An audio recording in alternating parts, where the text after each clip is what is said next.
Hey guys, I'm Anna, and today I'm going to show you how to fix Navy Federal website not working. So first of all, you need to open up this webpage on your web browser and check Navy Federal server status. Sometimes it can happen due to server issues. In case you find a temporary outage, wait for some time and try again later. But if you experience no outage here and still encounter this issue, then you need to clear your browser cache.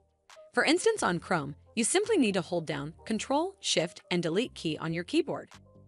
A pop-up window will open up. Simply select all time in the box next to time range. Then checkmark these boxes and tap on Clear Data. Once you're done with it, relaunch your browser and check if it fixes the Navy Federal website error. But if it doesn't, then make sure you're connected to a strong internet connection. Navigate to google.com on your browser and then search for speed test. Here on this page, you need to tap on Run Speed Test. The minimum speed required for Navy Federal is usually 2 to 3 Mbps. So if it's anywhere near or above this number, that's fast enough. If your internet speed appears to be unreasonably low, then you may need to contact your internet service provider for help. This should fix the issue, but if it doesn't, then you need to contact Navy Federal customer support officials. Simply head over to the support section within the Navy Federal website to contact customer support officials.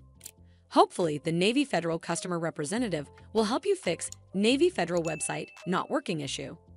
I hope you found this video helpful, and if you did, make sure you give this video a super thanks by clicking on this heart icon to help support the channel, and don't forget to hit that subscribe button.